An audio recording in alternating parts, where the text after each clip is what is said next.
What's up, everybody? Welcome to the Gooner channel. And of course, there's only one thing that we can talk about. There's only one thing on the minds of all Arsenal fans, and I'm sure Manchester City fans. The massive game at the Etihad on Sunday at 4:30. This has the makings of a season-defining, in fact, an era-defining game. Now, I want to start off by saying, of course, losing this match, which is what everybody's predicting, wouldn't necessarily end our season. But it wouldn't be the start of a fantastic new era either. There's so much going against us. Manchester City, of course, are huge favourites.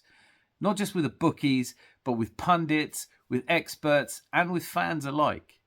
And I want to know from you in the comments, do you have any confidence going into this match? In this video, I'm going to talk about why I am strangely confident about it and explain my reasoning.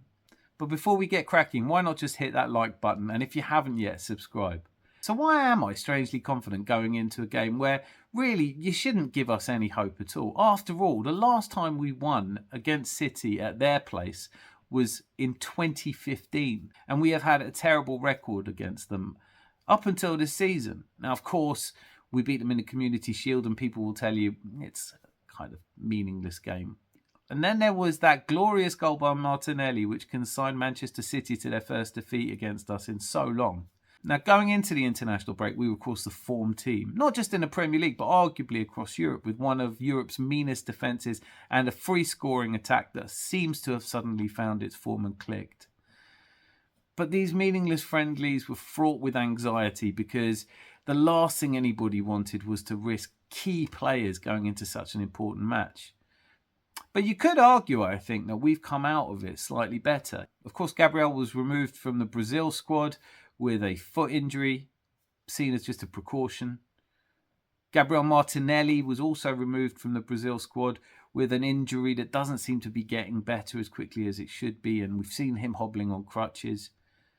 Then there's Bukayo Saka, who was removed from the England squad despite turning up with an apparent injury, and that may just be a precaution. But both teams are staying very tight-lipped.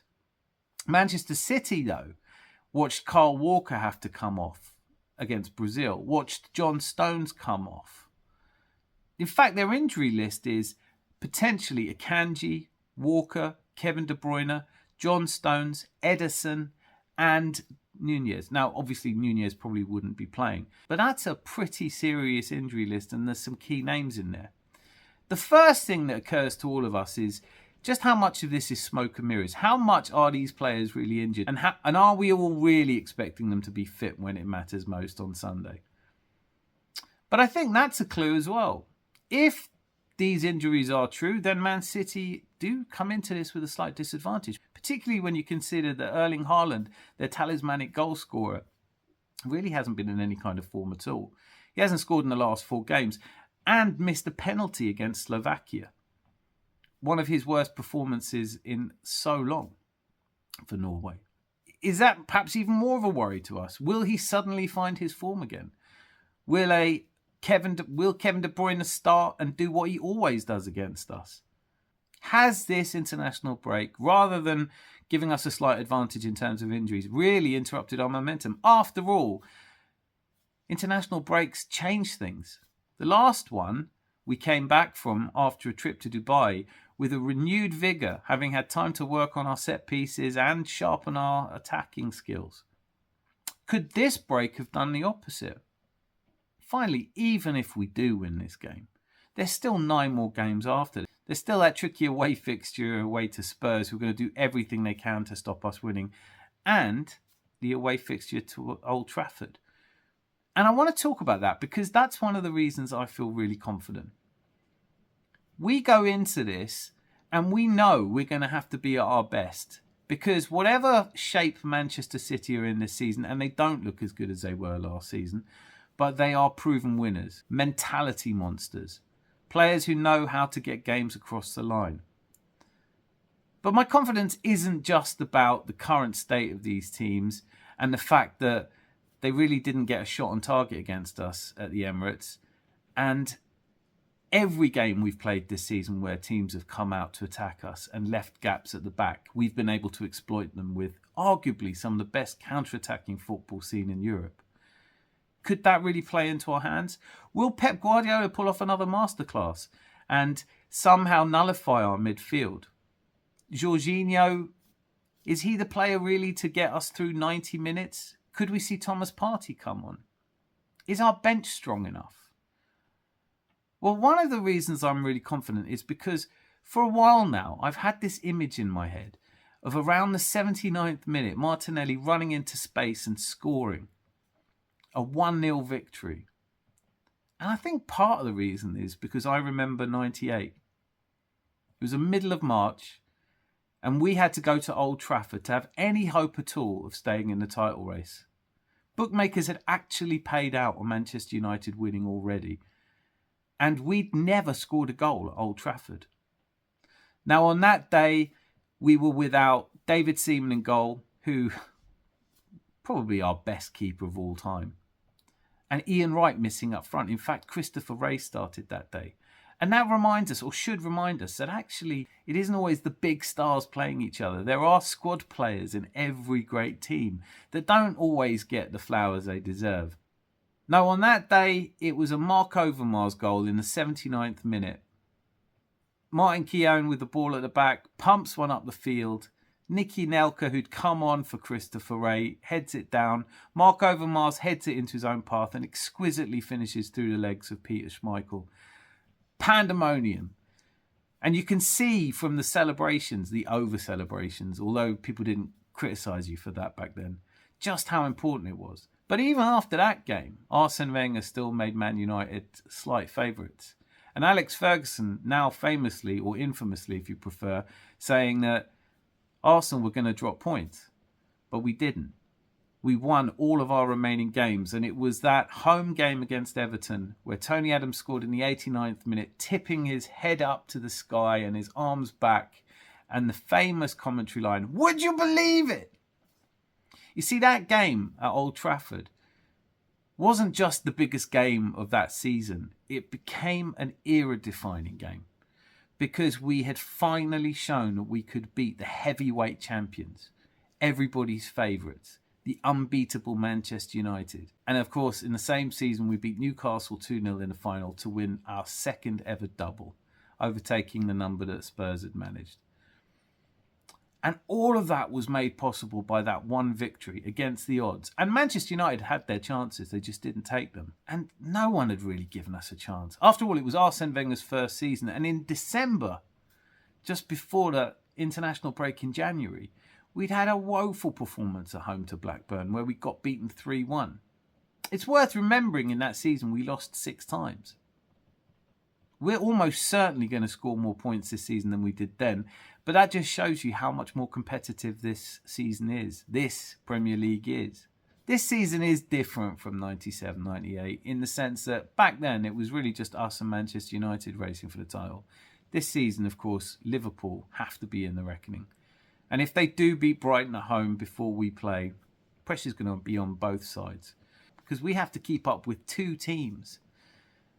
I have a sneaky feeling that that game at home to Brighton is going to really test them. But you have to figure they're going to get the 3 points.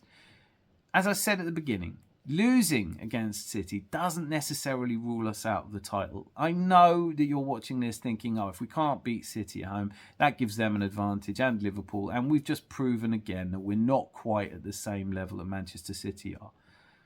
But I'm not sure. I'm not sure that this Manchester City are going to go the rest of the season without dropping points. I think we have arguably the tougher run-in. But if that game at Old Trafford has taught us anything, it's that don't rule us out. Don't count us out. That 98 double-winning team went into history. So games like the one on Sunday are where you really find out about your team.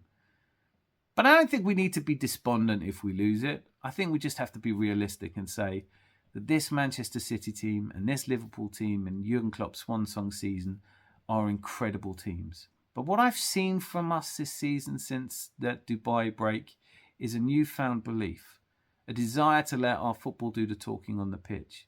Now tomorrow I'll be doing a video on the likely lineups, the tactics, But I know that going into the game without Bukayo Saka and Martinelli is hardly ideal. But I just want to remind everybody that when we beat Manchester City 1-0 at the Emirates, it was without Bukayo Saka, and Martinelli came on as a substitute. This game is likely to be about the midfield more than anything.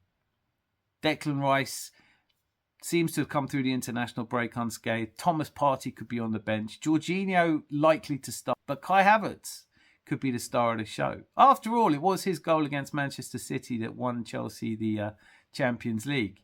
Could he score an almost equally important goal against them this Sunday? I am strangely confident. I feel that Manchester City fans have had a lot more to say this season than they have in previous seasons. Their confidence was really unnerving last season. At times where you thought they might be worried about us, their fans were blasé and they knew deep down that we weren't quite ready. But this time, we're improved. This time, we're stronger. This time, I think we have a little bit more belief. So I'm going to be nervous as a kitten during the match. Of course I am. We all are. And wouldn't it just be horribly typical of Saliba to fall over and Erling Haaland to score and us chasing the game, they get a second goal late on. But I'm going to stick by my gut feel. I'm going to stick by my Nostradamus-type prediction, my Nostradamus-type prediction that Martinelli will score the winner in the 79th minute, because football is kind of magical. And these are the sorts of things that happen. And if it happens, we don't need to over-celebrate. We don't need to shoot our bolt and go crazy. We can allow ourselves some jubilation. But I think these players have learned something from last season, and they will refocus on the game that follows it. Can we go the rest of the season without losing?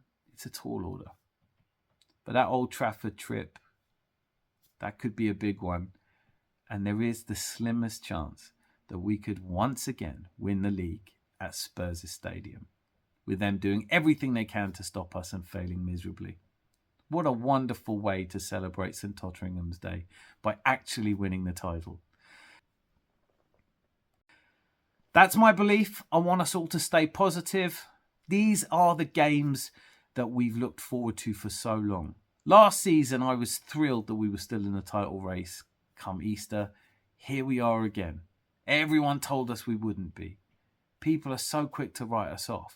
And I think that's because they want that to be true more than they really believe it's true. So let me know in the comments if you think I'm wildly optimistic. I want to hear from you what your score predictions are.